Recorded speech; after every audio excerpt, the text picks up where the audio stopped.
let's talk about the Utah Jazz. Yeah. How about the fact that they've got Josh Giddey in the Oklahoma City Thunder tonight? Yep. Are you surprised the Jazz are minus 240 in this game? I'm not going to say that I'm surprised. I mean, I think that I've been on record as saying I think the Jazz can beat anybody on any given night. I think that this team is capable of playing really high-level basketball. I think that there's always a limit where your talent will hold you back. I think that, if the Jazz, like as an example, if the Jazz played the best basketball possible, you're still not going to beat Boston or Phoenix or like the best teams in the league. But OKC is clearly not one of the best teams in the league. They are a good team. They have a lot of talent on that team. Giddey and SGA, you've got contributors. But to me, I look at the Jazz and I see a lot of games where, you're down 25 and then you claw back in and end up losing by 3. So was it really that you weren't as good as the Memphis Grizzlies, or was it that you just didn't play good basketball that night? And so that's why I say I'm not really surprised by the -1 number, especially after the trade deadline and getting some of these new guys and thinking that, hey, this team isn't tanking. They can make a little bit of a playoff push here. So no, I'm not really surprised. Are they absolutely better than OKC? No. I think these two teams are even, but when you look up and down the rosters, you can see a clear path to, the Utah Jazz winning this game tonight. So for me, I always consider the lines as, hey, Vegas has to make money too, and that's part of what goes into that. So I'm not surprised, but I just think I'm hearing a lot of people right now, writers, radio personalities, people in the media talking about how the Jazz aren't going to win a lot of games in the second half. And I'm here to tell you that I don't think that that's necessarily true. Oh. I'm not saying that they're going to win 17-20 or go out and do some ridiculous feat of mankind in the NBA. But feat of mankind. Yeah. But what I am here to tell you is that I think they're better than 7 wins in the second half. I think that this team is capable of being, definitely a playoff team. But again, it's going to require a shorter rotation. It's going to require more discipline out of these guys. It's going to require, Will Hardy to really lock in and actually, coach some defense on this team. Like, they're going to have to make some adjustments. So to me, tonight is the start of that. If you come out and you have a nice night and you get a W tonight, that would be a great step in the right direction. Well, I'm glad you brought up Will Hardy, because I actually think that Will Hardy is one of the biggest developmental pieces on this team in the second half, or what's left of the season, these 22 games after the All-Star break. I think I want to see development out of Will Hardy as well. I love the guy. I was thrilled when he got hired. I was thrilled when we started hearing his name in conversations, and I think, listen, Will's a young coach, and this club has defense and rebounding issues. I think this team has a lot of chemistry to build here in the second half. I want to see how he works in Chris Dunn. I'm a Bulls fan. I've seen a lot of Chris Dunn. I know what Chris Dunn's capable of at the NBA level. I want to see Will Hardy get that out of him. I want to see Will Hardy build chemistry with Walker Kessler and Lauri Markkanen. I want to see how he's going to figure out to work Jordan Clarkson into the system, because, again, I say, you're going to take a Tiger and change his stripes to spots? I don't think so. What is Jordan Clarkson's role on this team going forward?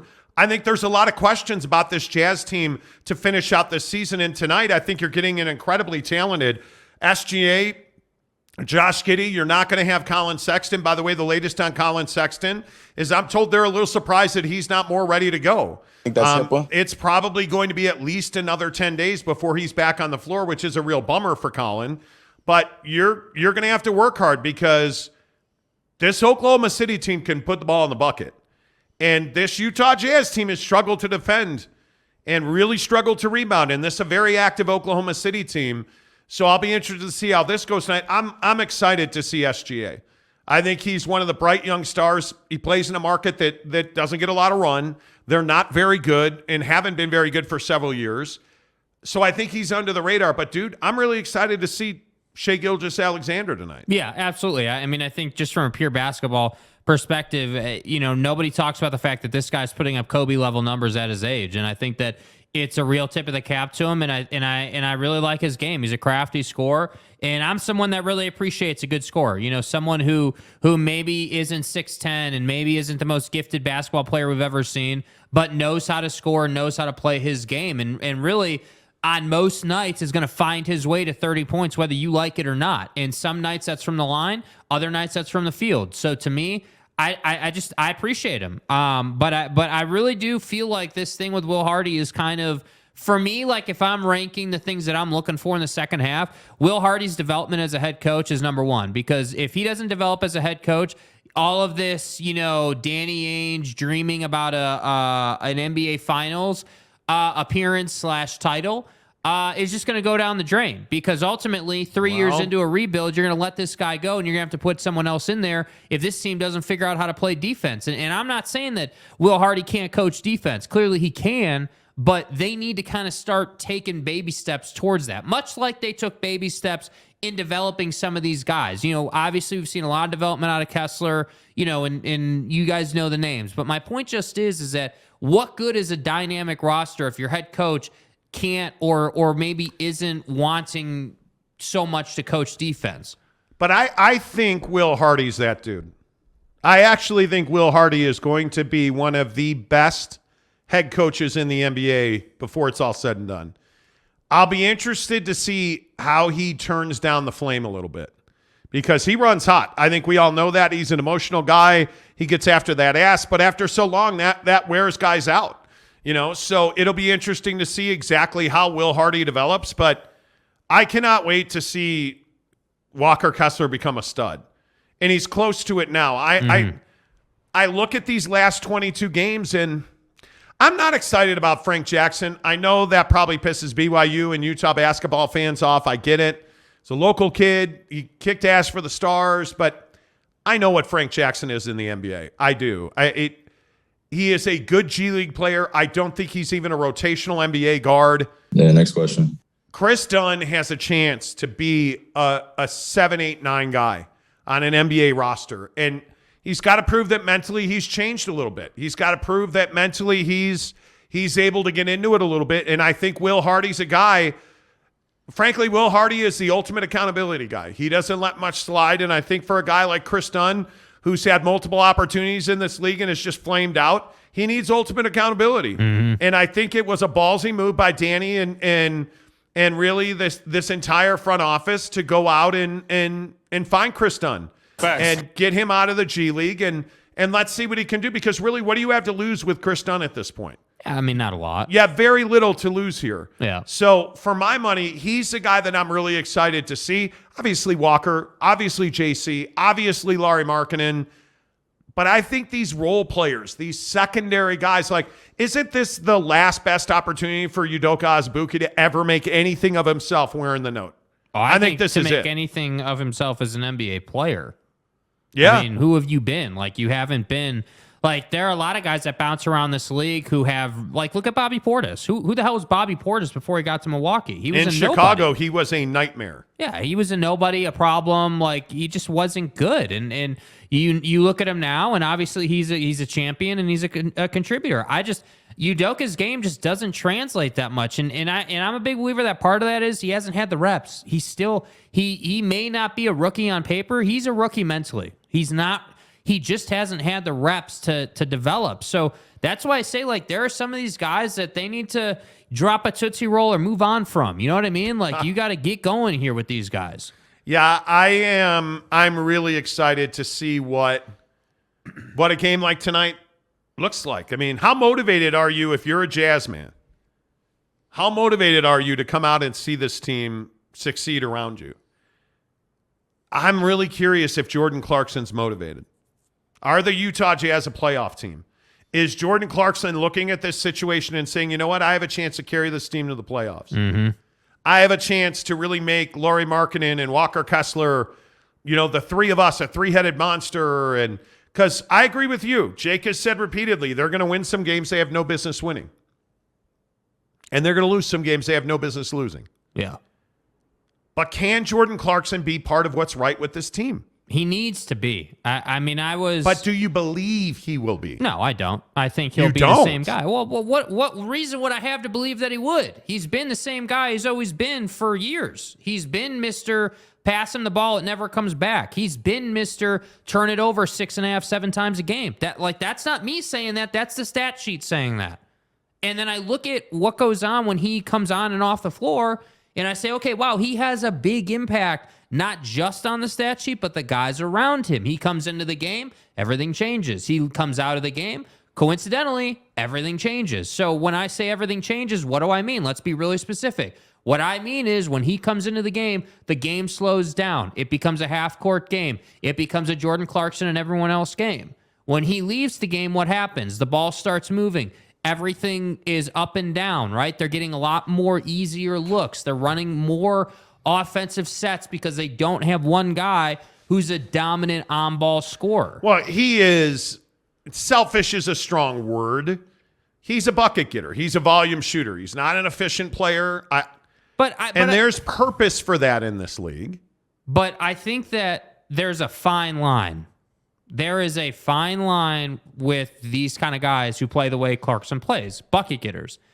Bucket getter for Jamal Crawford, for Lou Williams was awesome because you knew what they were. But what were those guys also? They weren't selfish. They would move the ball. They understand, hey, I need to get mine within the offense. And that's the thing. That's the issue I have with JC is like, there are a lot of times where I feel like he gets the ball and it's like, yeah, let me set the set aside. Let me just forget what we're doing offensively and let me just go score. I think they're asking him to do some things he's not capable of doing. I think that's part of it. He's not capable of being a number one offensive option. And when you ask him to go win you a game, he's going to dribble into a double team. He is not a guy that you want to give the ball to and tell him, hey, we need a bucket with 4 seconds. Go get it. That's a wrong move. Yeah. That's not that dude. The problem is I don't know that dude's on this team. It very well could be Chris Dunn. The thing I like about Chris Dunn that drives me crazy about JC, and I hope we see it tonight, Chris Dunn will pass the ball to get, he will drive and kick. He will set somebody else up. He will move with the ball in his hand to set somebody else up to get a shot. But you know that thing you were just saying about who's taking the last shot, right? Like Jordan will dribble into a double team. I don't care, if you take the last shot and you airball it if it was a good shot. I don't care if you take the last shot and it doesn't go in. Yeah. What I care about is where you passed up open guys who had a better look than you to dribble into a double team that wound up with the ball not getting to the bucket. That's if you want to pull up and take a long three and you shoot an air ball or you rim it out, I'm good with that. Yeah. But if you dribble into a double team like he did against the Sixers a couple of weeks ago and you were there for that. And Conley's standing wide open, I have a problem with that. If Will Hardy designs a play for you that it doesn't get executed, I have a problem with that. Frankly, it's why Nickeil Alexander-Walker's not here anymore because he couldn't execute offense. I think there's no question in my mind that Jordan Clarkson is capable of being one of the best players in the NBA. He just can't adjust his game. He won't. Either he can't or he won't, or he's not being asked to. I don't know what it is. But one way or the other, you've got to get more out of him than you're getting, and you've got to get more team ball out of it than he's getting. That's what I'm saying. Facts. I just... dude, I'm with you. I don't know, man. I think it is... I think it's one of those things where you have to figure out who you are and what you are. And right now, who the Jazz are is a contending team. That is for sure. You are close to a playoff spot. I hope that's not your priority. Yeah, is what I'd say. James Knight says Kessler will drop to the rim and SGA will just feast on the mid-range. SGA is a fabulous mid-range player. Agreed. So I agree with you on that. AAR says at some point the Jazz start tanking. Nah, I don't think so. Court McMullen says, I'm excited to see Chris Dunn. Would love to see him come off the bench as Sexton's backup. Would be phenomenal. I think he's a guy who can push Colin Sexton. Yeah. I do. Now, is he going to do that? I don't know. I think you guys know this. I'm a diehard Chicago Bulls fan. I know what Chris Dunn is as a player. He never had accountability or structure with the Bulls. Mm-hmm. Never. Nobody does. Well, now he's in an offense that's got accountability and structure. Let's see him work. Yeah. Let's see him get a work. Teddy Wayman. I don't think either of the two new guys will play tonight. I can't play them on FanDuel. Well, there you go. That could be. Absolutely could be. Court McMullen says there's no point in tanking at this point. Agreed. Tanner says, James Knight, when the Jazz win tonight, I'm going to laugh in your face. That feels aggressive. Let's see. Main Event says Clarkson is a Westbrook that can shoot. Oh, geez. Who's a better player, Westbrook or Clarkson? Clarkson. I'd rather have Clarkson on my team. Westbrook is, the only thing that's saving Westbrook right now with this Clippers situation is the belief that Russell Westbrook can get the jumper back. That's the belief. And I don't believe it. I don't believe it. I believe that he has a lot left in the tank, but I don't believe that you walk across the hallway and you figured out how to shoot the basketball. I believe that in the summer he can figure out how to get his jump shot back, but until that time comes, he needs to become a player that plays physically, but plays physically to set up other people. Because if Russell Westbrook would use his body the way he does when he's trying to score, if he'd use his body that same way to set other guys up, he'd be a dynamic point guard again. He'd be somebody that would be highly coveted in the league. Not by like 3 teams, but by like 20 teams, because he's clearly changed his game. But now that's not the case, obviously. So listen, the problem with Russell Westbrook is that he is not a get-along guy. It's not physical. It's all mental with Russ. He is a guy that a lot of teams don't want in their locker room. I can tell you straight up that the Bulls and the Clippers, I think, were his only 2 options. That's it. And I think if Paul George and Kawhi Leonard hadn't gone to the owner of the team, I don't think he's an LA Clipper right now, because Lawrence Frank, who is the president of basketball operations with the LA Clippers, did not want Russell Westbrook in his locker room. Facts. Straight up didn't want him. And PG and Kawhi went to Steve Ballmer, the owner of the Clippers, and said, this is the guy we want. And Russ essentially has said that he will fall in line in their system. And Ty Lue wanted him. But I think he would have been good in Chicago. But he has oversight. He has guys that he respects. Kawhi and PG have his respect in LA.